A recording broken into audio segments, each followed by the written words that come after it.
Salam sejahtera untuk kita semua. Selamat datang dalam perkuliahan Teknologi Sediaan Farmasi Mikropartikel di Fakultas Farmasi Universitas Indonesia. Bersama saya Mahdi Jufri, selama 1 hari ke depan akan memandu perkuliahan yang dilaksanakan secara daring ini. Modul Teknologi Sediaan Farmasi Mikropartikel ini merupakan modul pilihan yang diberikan kepada mahasiswa program Sarjana Farmasi semester 5. Dengan mempelajari modul ini, mahasiswa akan mempelajari perkembangan peran dan aplikasi sediaan mikropartikel di bidang farmasi, berbagai teknologi pembuatan sediaan nanovesikel, mikro, nanoemulsi, misel, nanopartikel berbahan lipid dan logam, serta evaluasi karakterisasi produk yang diproduksi. Topik perkuliahan pada hari ini adalah liposom. Bagian kedua, khususnya mengenai teknologi pembuatan liposom. Setelah mengikuti topik hari ini, mahasiswa diharapkan mampu mengklasifikasi teknologi pembuatan sediaan farmasi mikro nanopartikel, khususnya liposom. Dalam pembuatan liposom, kita memerlukan beberapa material atau bahan yang diperlukan, diantaranya fosfolipid ya. Fosfolipid dari alam itu kita ada dari telur dan dari soya ya, dari kacang kedelai. Kemudian ada fosfolipid sintetik, bisa digunakan juga lemak gliserol, sphingolipid, glikosphingolipid, steroid, material polimerik dan pelarut lemak. Biasa kita gunakan adalah DCM atau diklormetan. Ada hal-hal yang perlu kita pertimbangkan dalam pemilihan lemak, yaitu pertama adalah temperatur fase transisi, yang kedua adalah stabilitas, kemudian muatannya bisa positif atau negatif, ya, campuran lemaknya, kolesterol, serta sumbernya, ya, sumbernya dari alam atau sintetik ya. Pembuatan liposom itu mekanismenya pembentukan vesikel ya. Pertama adalah teori pemula atau budding. Yang kedua adalah teori fosfolipid, lapis ganda. Skala teori pemula atau budding, tekanan akan menginduksi hidrasi fosfolipid, akan mengatur pembentukan lamelar dan hasilnya membentukkan lemak lapis ganda yang menyebabkan mengecilnya ukuran. Di sini bisa single unilateral vesicle atau oligomer vesicle ya, OL. Ya, berikutnya adalah teori fosfolipid lapis ganda. Liposom terbentuk ketika lapisan lemak tipis dihidrasi. Jadi sebelumnya kalau masih dalam bentuk kering, itu kita namakan proliposom. Setelah terkontak dengan air atau fosfat buffer, itu kita sebut namanya liposom. Lapisan lemak yang dihidrasi terlepas selama agitasi dan menurut sendiri untuk membentuk yang lebih besar, yaitu multilamellar vesicle atau MLV. Inilah metode sederhana pembuatan liposom, yaitu metode lapis tipis ya. Kita bisa menggunakan kocokan tangan ya, handshaking, atau yang non, kita menggunakan evaporasi ya. Nanti pelarutnya kita uapkan ya. Jadi klormetannya itu kita uapkan. Jadi mula-mula kolesterol dan fosfolipid itu kita larutkan di dalam DCM, kemudian kita masukkan di dalam rotavapor dan kita uapkan sampai pelarutnya habis ya, akan terbentuk serbuk ya, yang kemudian kita kontak dengan air atau dengan fosfat buffer, kita sebut liposom. Jadi dalam keadaan kering itu masih kita sebut proliposom ya. Ini metode konvensional pembuatan liposom. Jadi bahannya ada fosfolipid, kolesterol dan antioksidan ya. Di sini antioksidan digunakan agar tidak terjadi oksidasi pada fosfolipid. Kemudian kita campur komponen-komponen lemaknya yang kita larutkan dalam pelarut lemak ya. Kemudian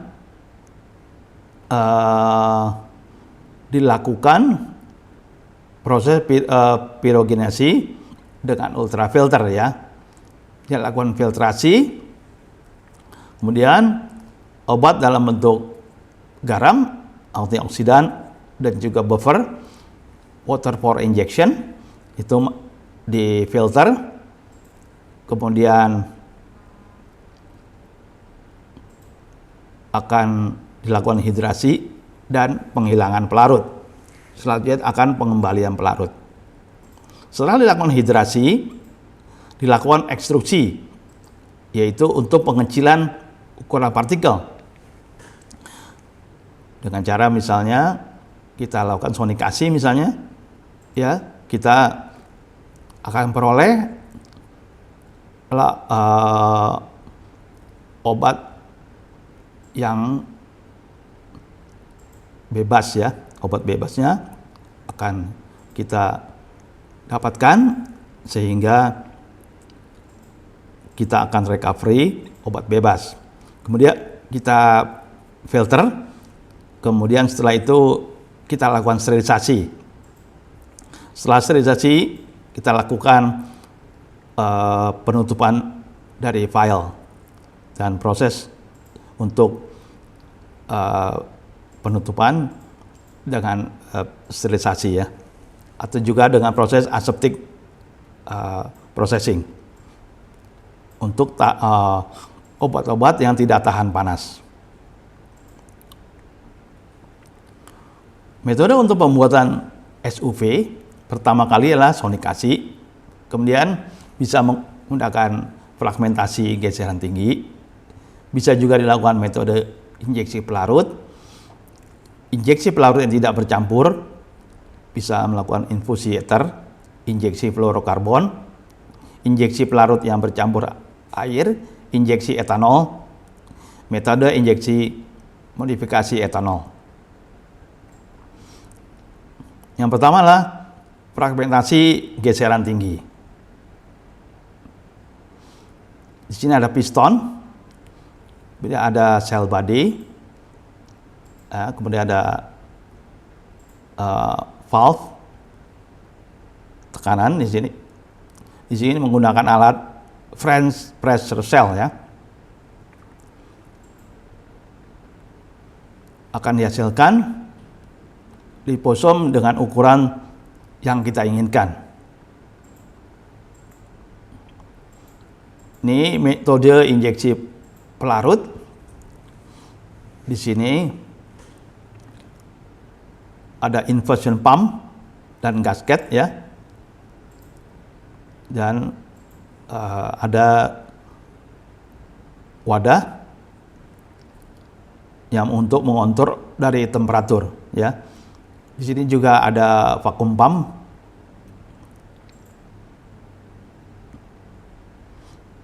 Di sini ada teknik evaporasi fasa balik ya. Lemak dan pelarut itu sistem 2 fase. Kemudian akan adanya air dalam bentuk emulsi. Kemudian akan dilakukan penghilangan pelarut. Akan terbentuk pembentukan liposom, yaitu liposom fase balik ya, reverse liposom. Ini yang teknik ekstruksi tekanan tinggi ya.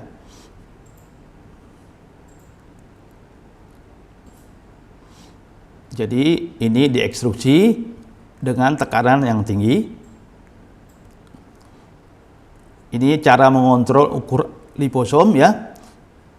Yang pertama kita lakukan fraksinasi yaitu dengan sentrifugasi dan ukuran kromatografik eksklusi ya. Kemudian kalau kita lakukan homogenisasi, ekstruksi membran kapiler berpori setelah ekstruksi menggunakan keramik. Ini pengaruh lemak pada sifat membran ya. Permeabilitas dan stabilitas liposom berkaitan dengan rigiditas kekakuan lemak lapis ganda yang ditentukan oleh ukuran dan bentuk liposom dan komposisi lemak. Sifat membran itu tergantung dari komposisi lemak ya. Transisi fase gel liquid terjadi pada kisaran temperatur yang sempit untuk lemak yang murni. Ya. Transition temperatur ini dipengaruhi oleh pertama sisi rantai cabang asam lemak, derajat asam lemak yang tidak jenuh, panjang rantai asam lemak, serta kelompok kepala yang polar. Ini ada beberapa produk liposom yang telah beredar dan disetujui oleh FDA. Contohnya NDE dari aktif ya itu sitarabin pada tahun 1999, daunoxom isinya daunorubicin tahun 1996, doxil isi zat aktifnya lah doxorubicin untuk obat kanker ya tahun 1995. Sementara ambisom itu amphotericin B ya. Ini untuk jamur di paru-paru ya. Tahun 1997.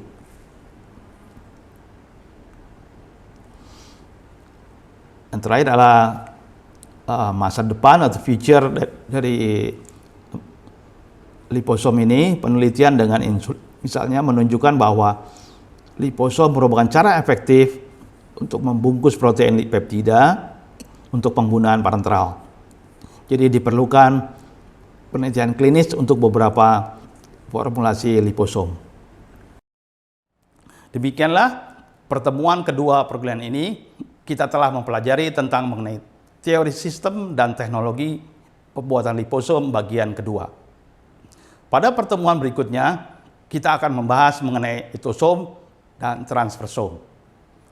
Terima kasih atas perhatian selama mengikuti perkuliahan sesi ini. Sampai bertemu lagi di sesi berikutnya. Salam sejahtera untuk kita semua.